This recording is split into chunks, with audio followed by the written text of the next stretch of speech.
Hello everyone and welcome to Metagame Mastery. Today we're taking a look at the Dominaria limited archetypes. This one is about rats. If you enjoy our content, please remember to like, share, and subscribe. Without further ado, big time! Go time! Let's go! You knew someone was going to do it. That's right. We're building a draft deck entirely around Rat Colony. Our goal is to draft as many copies of this as possible. It's 2 mana, 1 colorless, and a black for a 2/1 rat. And it gets +1/+0 for each other rat you control. So the goal is to get as many of these into your deck and onto the battlefield as possible, gaining exponential value from each one. Helm of the Host is a great way to continue getting rats on the board. It's 4 colorless mana for legendary artifact equipment with equip cost of 5. At the beginning of combat on your turn, create a token that's a copy of equipped creature, except the token isn't legendary if the equipped creature is legendary. That token gains haste, allowing us to generate another rat colony each and every turn. Soul Salvage will be an important part of this archetype as well. Being able to pay 3 CMC, 2 colorless, and a black for a sorcery, return up to 2 target creature cards from your graveyard to your hand, will allow you to get any rats that have been killed off back onto the battlefield.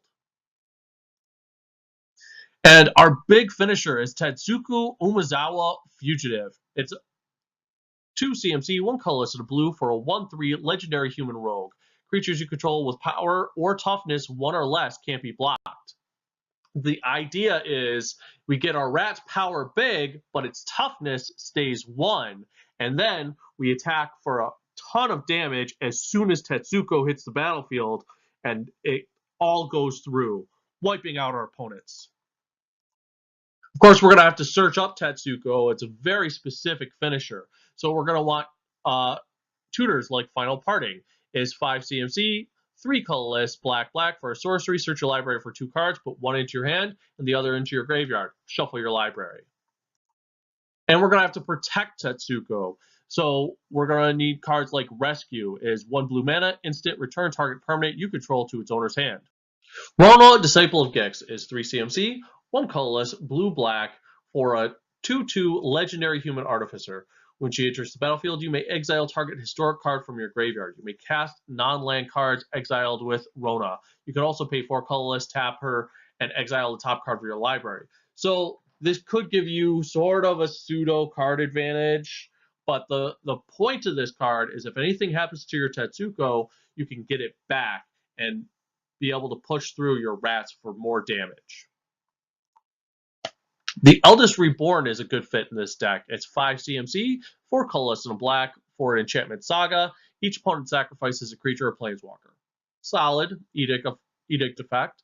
Then on the second lore counter, each opponent discards a card, and then on the third, put target creature or planeswalker card from a graveyard onto the battlefield under your control.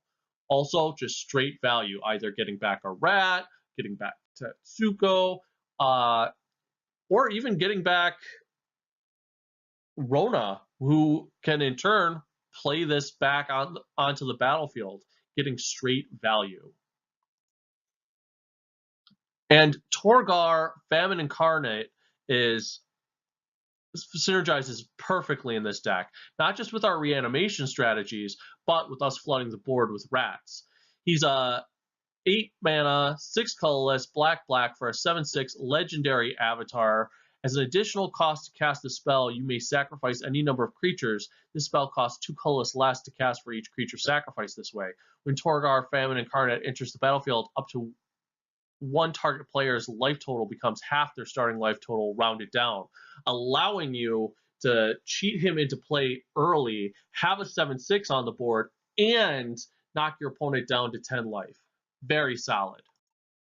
Well, that's it for this archetype. If you enjoy our content, please remember to like, share, and subscribe. This has been Metagame Mastery. Peace!